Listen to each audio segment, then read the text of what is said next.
আমরা গতানুগতিক অনেক রাজনৈতিক বক্তব্য শুনি, ঢালাও একটা মন্তব্য করে দেওয়া হয়, অমুক দল এত বছর ধরে দুর্নীতি করেছে, অথবা বিরোধী দল, যেমন আমরা আপনার আওয়ামী লীগ আমলে শুনতাম কোথাও কোনো আগুন টাগুন ধরলে বলা হতো এটা বিএনপি জামাত, তারা আগুন ধরিয়েছে, আগুন সন্ত্রাস করেছে, মানুষ পুড়িয়ে মারার রাজনীতি করছে, এগুলো একদম মুখস্থ ঢালাও কথাবার্তা বলা হতো। তো আমরা ভাবতাম এগুলো বোধহয় রাজনৈতিক কথা, কেবল রাজনীতিবিদ্যাই বোধ হয় মাঠ গরম করার জন্য এই সমস্ত কথা বলে। এবং তারপর যখন আমরা আপনার হাসিনা সরকারের পতনের পর এই নতুন সরকার যখন দায়িত্ব নিল, অন্তর্বর্তীকালীন সরকার, এই সরকারের প্রধান হলেন কে? একজন আন্তর্জাতিক খ্যাতিসম্পন্ন ব্যক্তি, doctor Mohammad Yunus, Nobel laureate, হ্যাঁ, নোবেল বিজয়ী উনি। তো উনি একদিকে শিক্ষাবিদ, আরেকদিকে আন্তর্জাতিকভাবে তো ওনার একটা পরিচিতি আছে। তো উনি তো প্রথাগত রাজনীতিবিদ নন, তাহলে উনি রাজনীতির ভাষায় যখন কথা বলেন তখন না আসলে আমরা ঠিক বিভ্রান্ত হয়ে যাই। এইগুলো আমি কেন বললাম এতক্ষণ ধরে, সেই জিনিসটা একটু বলি। যেমন শনিবার যে বিশ্ব নারী দিবস ছিল, এই নারী দিবস উপলক্ষে, আন্তর্জাতিক নারী দিবস উপলক্ষে একটা সমাবেশ উনি বক্তব্য দেন। সেখানে যারা নাকি এবার পুরস্কার পেয়েছে তাদেরকে পুরস্কৃত করেন, অনেক কথাবার্তা বলেন। তার ফাঁকে উনি একটা কথা বলেছেন, সেই জিনিসটা কি, যে আমি আপনাদের হুবহু পড়ে শোনাই, যে পতিত স্বৈরাচার দেশে নৈরাজ্য সৃষ্টি করতে বিপুল পরিমাণ অর্থ বিনিয়োগ করছে।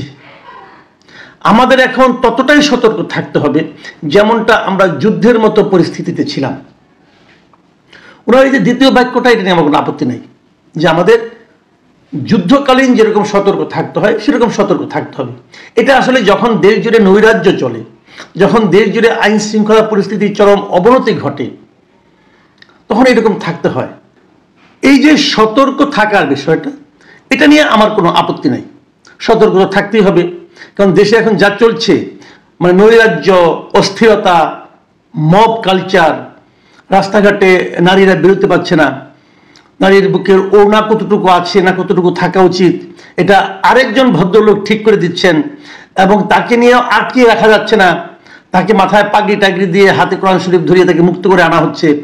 এই যে একটা কালচার চলছে আমাদের এখানে, তার থেকে বেরিয়ে আসার জন্য সবাইকে আসলে সতর্ক থাকা ছাড়া কোনো উপায় নাই। কিন্তু এই সতর্ক যাদের থাকতে হবে তাদের মধ্যে কি রাষ্ট্র আছে? রাষ্ট্রকেও কি সতর্ক থাকতে হবে না? হবে তো। একটা বাড়িতে হঠাৎ করে বাড়ির সামনে 100 লোক বললো যে এই বাড়িতে আওয়ামী লীগের, অতীত আওয়ামী লীগ সরকারের এমপি আছেন, সেখানে 200-300 কোটি টাকা লুকিয়ে রাখা হয়েছে, অস্ত্র আছে, অতএব এই বাড়ি আমরা তল্লাশি করব। পুলিশ না, একটা মব, এবং চিৎকার চেঁচামেচি, ভাঙচুর, ভেতরে তারা গেল, যে কিছুই পেল না। এর মধ্যে পুলিশ আসলে পুলিশ তাদের বাধাও দিল না। এই যে কালচার, এই ক্ষেত্রে কাকে সতর্ক থাকতে বলছেন প্রধান উপদেষ্টা? ওই বাড়ির মালিককে? সে তো সতর্কই ছিল, দরজা সিটকে বন্ধ করা ছিল। ওই বাড়ির কেয়ারটেকার, সেও সতর্ক ছিল, বাধা দিতে যে একটা চট থাপড় খেয়েছে। তাহলে সতর্কটা কে থাকবে? এই প্রশ্নটা কিন্তু ইম্পর্টেন্ট। এখানে সতর্ক থাকতে হবে সরকারের। সরকার কি সতর্ক ছিল? সরকার কি সতর্ক থাকেন? যদি সরকার সতর্ক না থাকেন তাহলে উনি আমাদেরকে সতর্ক থাকার অনুরোধ করে লাভ কি ভাই? ভালো কথা। আরেকটা কথা আমি বলি, যে জিনিসটা নাকি বলাই জরুরি, তা হলো উনি যে প্রথম যে বক্তব্যটা দিয়েছেন সেটা একটু আপনাদের পড়ে শুনে, আরেকবার পড়েছি কিন্তু আরেকবার আপনাদের স্মরণ করিয়ে দিই, যে পতিত স্বৈরাচার দেশে নৈরাজ্য সৃষ্টি করতে বিপুল পরিমাণ অর্থ বিনিয়োগ করছে। তার মানে দেশ জুড়ে যে নৈরাজ্যটা হচ্ছে, এর জন্য উনি দায় দিলেন কার উপর? চাপালেন পতিত স্বৈরাচারের উপর, আওয়ামী লীগ সরকারের উপর। আওয়ামী লীগ যারা ছিলেন, আওয়ামী লীগের যে সরকারটা ছিল, সেই সরকারটা তো পতিত হয়ে গেছে, তারা এখন নাকি দেশ জুড়ে এই নৈরাজ্যগুলি কায়েম করছে। এটা ঠিক যে আওয়ামী লীগ প্রচুর লুটপাট করেছে, আওয়ামী লীগের কাছে প্রচুর অর্থও আছে, কোনো সন্দেহ নাই। তারা চাইলে সেই অর্থ মন্দ পথে ব্যয় করতেও পারে। নৈরাজ্য সৃষ্টি করার জন্য তারা অর্থ ব্যয় করতে পারবে না আমি তা মনে করি না, করবে না আমি তাও মনে করি না, হয়তো করবেও অথবা করছেও, আমি এটা অস্বীকার করছি না। কিন্তু আমরা যে নৈরাজ্যগুলো দেখছি, যে অপকর্মগুলো দেখছি, যে লুটপাট, যে আইনহীনতা, যে মব কালচার, মব লিঞ্চিং যেগুলো আমরা দেখছি, সেগুলোর পেছনে আওয়ামী লীগ জড়িত অথবা আওয়ামী লীগের অর্থ জড়িত, এটা কি এখনো পর্যন্ত কেউ কোথাও কোনোভাবে প্রমাণ করতে পেরেছে? যদি প্রমাণ করতে না পারে তাহলে কিভাবে তাদেরকে দায় দেওয়া হবে, তাদেরকে দোষী সাব্যস্ত করা হবে? একটা কথা বলেন, শাহবাগ থানায় এই যে তৌহিদি জনতা যে হাজির হলো, যে একটা লোককে তার থানার ভেতরে ঢুকে গারদের সামনে যে তার ভিডিও করা হলো, সেই ভিডিও আবার ফেসবুকে দিয়ে দেওয়া হলো, এখানে আওয়ামী লীগের অর্থ ব্যয় করা হয়েছে? যদি হয়ে থাকে তাহলে সেই লোকগুলিকে ধরেন না কেন আপনারা? যে লোকগুলি এই মবটা ক্রিয়েট করেছিল ওদের কাউকে ধরেছেন? একজনকে ধরেছেন বলেন? ধরেছেন? ধরেননি। যদি না ধরে থাকেন তাহলে আপনি কি করে সিদ্ধান্তে আসলেন যে এটা পতিত স্বৈরাচার অর্থ ব্যয় করে করেছে? কোন একটা ঘটনা আপনি বলেন? গত কয়েক মাসে আপনারা অন্ততপক্ষে একটা ঘটনা বললে তো হবে না, অন্ততপক্ষে 10টা ঘটনা বলতে পারা উচিত। যখন আপনি প্রধান উপদেষ্টা স্বয়ং বলছেন তখন ওনাকে মিনিমাম 10টা ঘটনা বলা উচিত। আপনারা বলেন 2টা ঘটনা, 3টা ঘটনা বলেন যেগুলো পতিত স্বৈরাচার অর্থ ব্যয় করে করিয়েছে। দেখান, দেখাতে পারবেন? পেরেছেন?